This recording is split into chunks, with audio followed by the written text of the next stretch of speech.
How does your back feel after you deadlift a bag of dog food from your back seat up to your shoulder? Strong? Or does it depend on your experience level?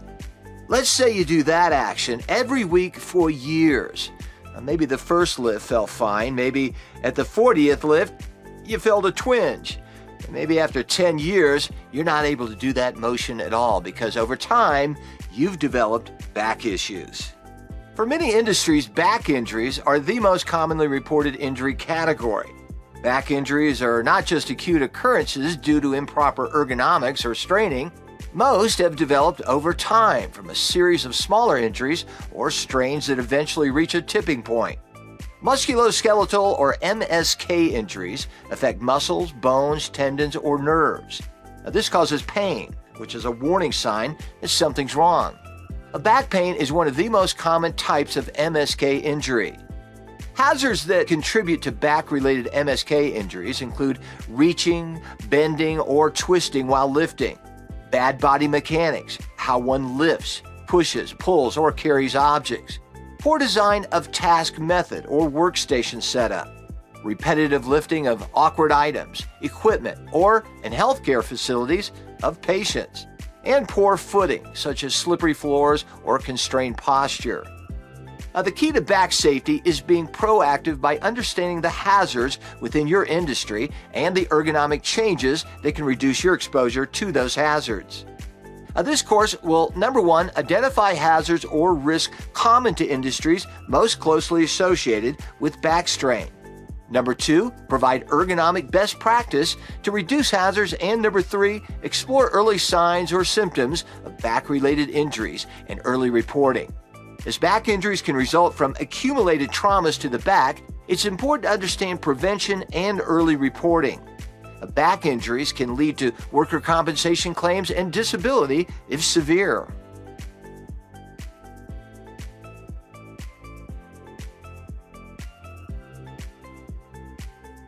There are some ergonomic best practices that can help avoid strain or stress on your back. Now, the main problem is bending over to pick up something off the floor. The action feels normal. Simply tilt yourself forward. But this action and then lifting something heavy from the ground is exactly the type of motion that can cause a back injury. To correct this action, try setting up your station with the heavy items on the surface, so grabbing the box or item will be less exertion on your back. Another common pitfall is twisting to set down or grab a heavy object. This motion is unnatural for your back. Now, to correct this issue, keep heavy objects at arm level and use your feet to turn your entire body. Using your legs more will help as they are set to better handle weight than the muscles in your back. Another common ergonomic issue is continuing to bend over a workstation or having to overreach. The better practice is to make the workstation better fit you. Keep the workstation at waist level and reduce the distance you need to reach. Many workstations are already set up by the time you begin work. If you find you're having to continually bend or overreach, this is the type of information to share with your manager or safety team to help diagnose ergonomic hazards. When working, use all the tools you have available. If you have a cart or pallet, don't pull the load. It forces your back and arms to do more work than they should. Instead, always push heavy loads. Similarly, using a dolly, cart, or other tools will help protect your back while also making work more efficient. Office ergonomics are equally important. Sitting exerts more pressure on your back than standing. The way you sit impacts the amount of excess pressure. An ergonomic best practice is to sit relaxed in a chair with lumbar support. Now, normally, you'll be sitting upright and using your keyboard. That nearly doubles the amount of pressure on your lower back, and it gets even worse when you ignore all the best practices. Do not underestimate the value of a good work chair.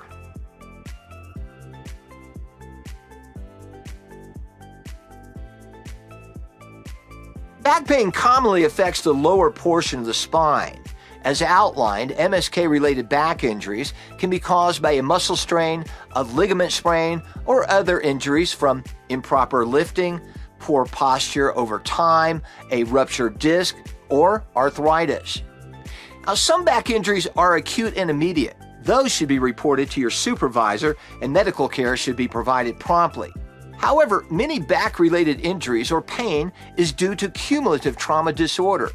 This makes recognizing and reporting early signs important. The reporting of issues should be seen as an opportunity to improve workplace ergonomics. Early signs or symptoms include aching or stiffness, burning sensations, fatigue, muscle spasms, or pain that worsens with movement. Now, these early signs can be intermittent or seem to get better before regressing back to feeling painful. Employers pay tens of billions of dollars in workers' compensation costs for back-related injuries. Other expenses, due to the nature of back-related MSK injuries, could double or triple over time. Workers with severe back injuries can face permanent disability, preventing them from returning to their jobs. Now, this also limits their ability to complete basic living tasks like pushing a shopping cart, carrying a child, or the ability to maintain their homes. OSHA estimates between roughly 1/4 and 1/3 of workplaces in general industry are currently protected by an ergonomics program.